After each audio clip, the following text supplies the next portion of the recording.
I am the horse. I have suffered gross indignities from users and from winners, and I've felt the hand of kindness from the losers and the sinners. I have given for the cruel hand and given for the kind, heaved a sigh at Appomattox when surrender had been signed. I can be as tough as hardened steel, as fragile as a flower. I know not my endurance, and I know not my own power. I have died with heart exploded, neath the cheering in the stands, calmly stood beneath the hanging noose of vigilante bands. I have traveled under conqueror and underneath the beaten. I have never chosen sides. I am the horse. The world is but a player's stage. My roles have numbered many, under blue or under gray. I am the horse. So I'll run on middle fingernail until the curtain closes, and I will win your triple crowns, and I will wear your roses. Toward you who took my freedom, I've no malice or remorse.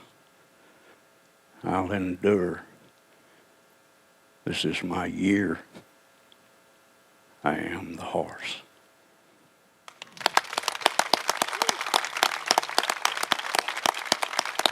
Thank you.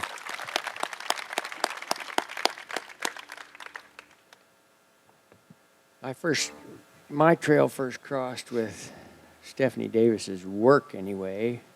Long years ago, I was driving home, and I was listening to the radio on the truck, and Garth Brooks came on there, and he was singing this song about wolves, and it was such a great song. I got to the gate that I had to open to go home, and I just couldn't bring myself to get out of the truck and open the gate until that song was done playing. And I found out later that Stephanie Davis had written that song, and I got to be friends with her through the Western Folklife Center there up in Elko, and she's kind of been through the cow business too. She's actually the only one of us who has kind of made a living with this poetry and music deal. She's been through the ranch thing. It's kind of beat her up. I think she's taken a powder from Montana and moved to Austin right now, but we won't hold that against her. I will say Stephanie Davis is the best songwriter I know. Here she is. Thank you, Gail. I've never heard that story before. That's great about you sitting at the gate. That's the ultimate compliment. Yes, it's true. I am a recovering rancher, and I just want you guys to know if you ever decide you want to get out of the life, I'm here for you. Oh, I don't know what's dumber, taking your songwriting royalties and buying cows and not really knowing what you're doing, or selling. My motto there seemed to be buy high, sell low. But now I'm back to playing music more or less as much as I can, and not sure which is tougher, ranching or music. Here's a true story from my days out there on the old double dry. Can't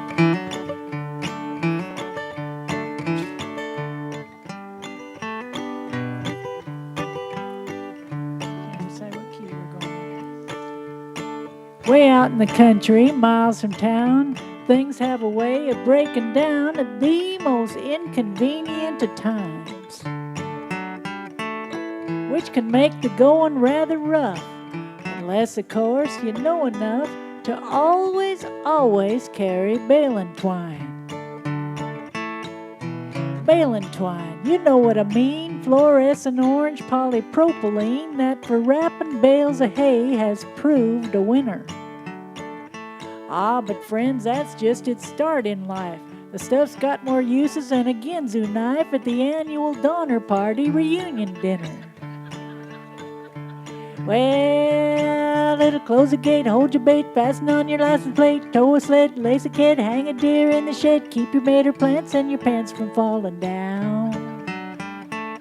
It'll fix a cinch in a pinch, let your stirrups up an inch. Double as a fan belt, stretch your pelt, catch a smelt. Bale and twine keeps this old world spinning round. All right, everybody got the chorus now? Well, I was driving one dark rainy night, not another soul in sight, when suddenly a deer steps into view. I brake and swerve and hit the horn. Next thing I know, my truck's airborne, and I'm repenting for things I didn't even do. Ah, but friends, you won't believe this part. I swear to Pete and cross my heart, just as I'm beginning my decline. Right out my driver's side window, a lime green fella in a UFO pulls up and motions to my baling twine, which of course was sitting on the dash, so I toss him one end and lash the other round my truck in record time. Then he gives me a big thumbs up and tows me like some astral pup safely back to earth on baling twine. Well, I leap out and kiss the ground, twirl my new friend around, and we toast the stars and talk in pantomime. But friends, what really steals the show when Flat makes his antennas glow is when I give him a piece of baling twine. Well, there's no moral to this tale, no deep insights to regale, just a few suggestions you might keep in mind. Watch for deer on rainy nights, stick to planes when making flights, and always carry baling twine. Well, it'll close the gate, hold your bait, fasten on your license plate, tow a sled, lace a kid, hang a deer in the shed, keep your mater plants and your pants from falling down. It'll fix a cinch in a pinch, let your stirrups down an inch, double as a fan belt, stretch your pelt, catch a smelt, tie your turkey legs together. Pitch a tent in any weather. Make a leash for your lizard. Save your family in a blizzard. Hang a wreath, knit a sweater, floss your teeth. Nothing's better than baling twine. Whoa, whoa, whoa, baling twine.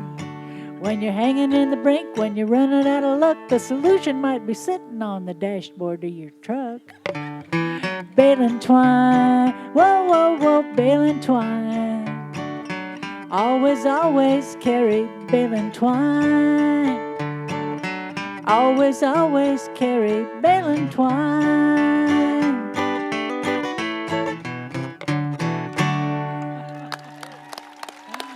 Oh, thank you. That was kind of long. Maybe I'll keep going. All right. Well, maybe I can do something to redeem myself after that tacky little thing. What can I do? Oh, Joel has a request. Let's do that. Now, this is another really true story, painfully true. Just glad, you know how it is. You're glad for your life experiences, but shoot, why couldn't you have learned some of this stuff a little easier? So moved to Nashville, spent quite a few years there, and I got what I thought was going to be my dream job as a staff songwriter. And it was just awful. And I wasn't good at it. And I'd turn in my little dirges, and they just keep pounding into me, no, we want 3-minute positive up-tempo love songs. What's the matter with you, you know? And the guy in charge of my songs could never remember my name. There was 150 writers at this company, and he kept calling me Daphne. And he knew I was from somewhere out west, but he couldn't remember that it was Montana. So one day he just said, Daphne, why don't you save us all a little trouble and go back to Texas? And I just cried like a baby. I just thought, what is wrong with me? I should be doing anyway, but lived through that and learned a good lesson and landed amongst my people right here, and life is good.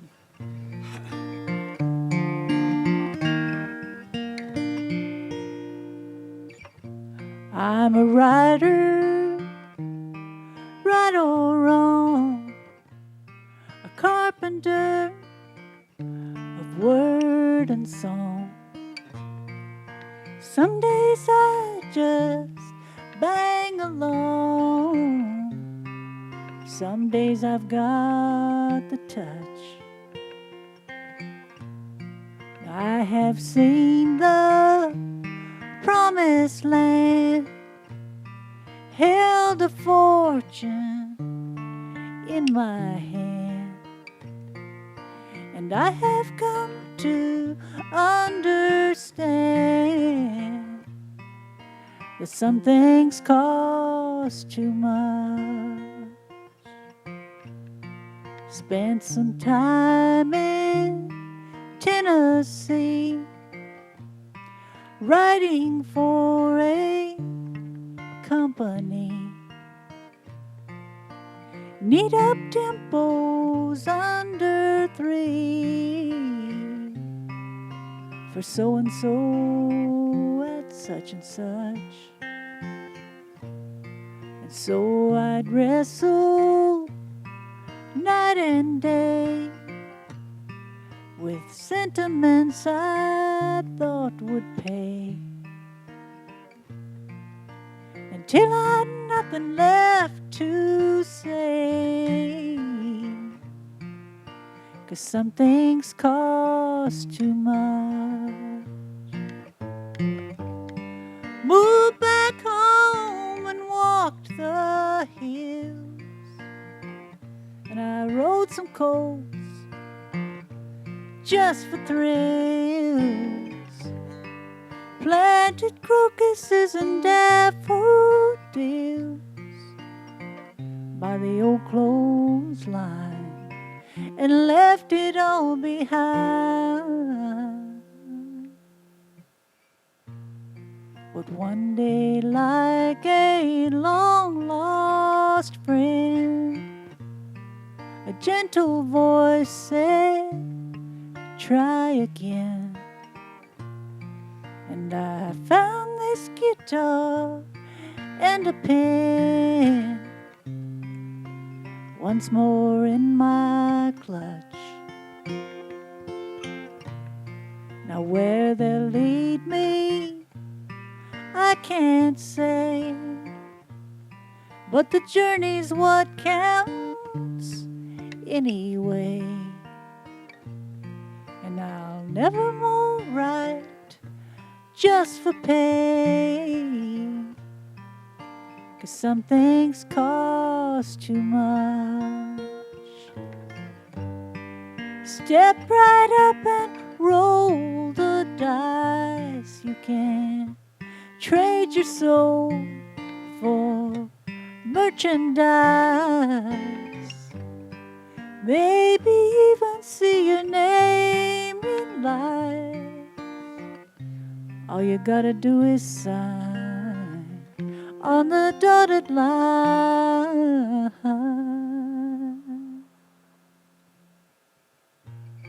But tonight up in the cottonwood tree, the night bird sings effortlessly, because she's happy and she's free. And some things cost too much. Yeah, some things cost too much.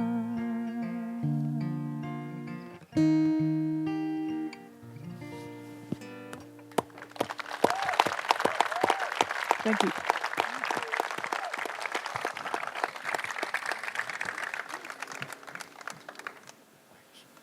Well, Rodney Nelson down there comes to us from Almont, North Dakota.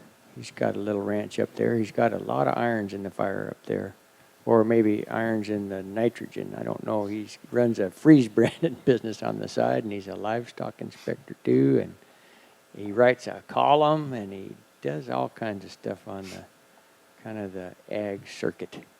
And I asked him to come along here because every time I hang out with him, Rodney somehow finds a way to make me laugh. So, Rodney Nelson. He's also an aging rodeo performer. That's how he describes himself. I'm going to stand up here so I look a little taller than Stephanie tonight. They hated you too, by the way, Stephanie. No, no.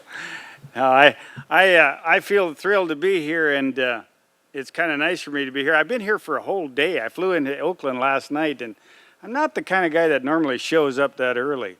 And most of the time when I go speak somewhere, it's fairly local in North Dakota, and my wife is always chewing on me because I'm a last-minute kind of guy, and I just squeak in there a lot of times. And she says, that's not fair to people. You shouldn't do that. You should show up and get there on time so you don't make those people nervous.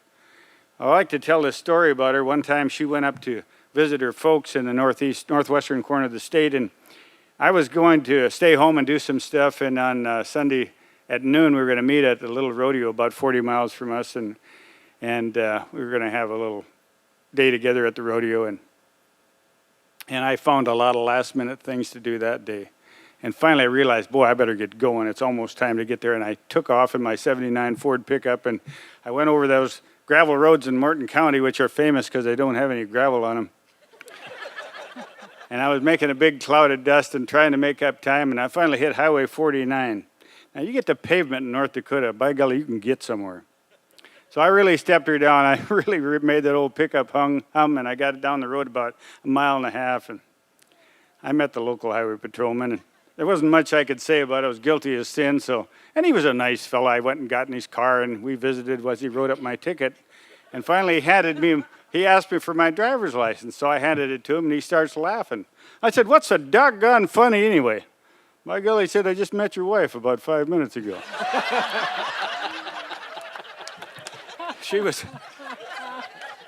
was impressed I found out so fast about her speeding ticket, but I said, sweetheart, I have friends in high places now. Now, you might notice Joel and I have the same last name, Nelson, and he's a Texan, and I'm from up near the Manitoba border, but in North Dakota, we have a lot of simple names in North Dakota. I'm a Nelson, and my wife was an Olson, and her mother was a Nelson, and my mother was an Olson. But my grandma was a Johnson, so the kids see straight anyway. That helps quite a bit. Now, we have to be influenced a little bit by certain people in our lives, and I don't know that I ever thought about being a poet, but my mother always loved poetry. And she could recite from memory many, many poems she had learned as a young girl. And I just lost Mom a couple of years ago. She was nearly 97 years old. And right up to the end, she could recite these beautiful poems like The Village Blacksmith or Somebody's Mother, all these wonderful poems. And she could do that so easily without flub-ups, and I always kind of admired that. And just, Mom lived in a nursing home right at the end of her life, and a lot of times they'd ask Mom, say, Martha, tell us a poem. So she'd do something, but there was a little short poem that she was often asked to do. And kind of Mom's honor, I'm going to do that. It's called I Don't is the name of the poem, and I cannot tell you the author of it, but I hope you like it. My mother told me not to smoke. I don't. Or listen to a naughty joke. I don't. At pretty girls I must not wink, nor must I ever think of taking a forbidden drink. I don't. Some boys play cards all night long. I don't. Wild youths engage in wine and song. I don't. From naughty things I always run. You wouldn't think I had much fun. I don't.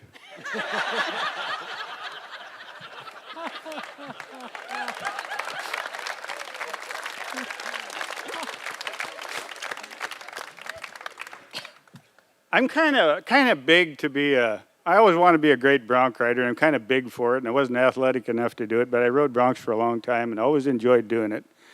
And I guess when I was, younger, I really kind of followed the rodeo trail quite a bit and tried to be. I was just an amateur bronc rider, but I had a lot of fun at doing that and had a lot of experiences as a bronc rider. And 35 years ago, I took a girlfriend to a rodeo in Gallup, New Mexico.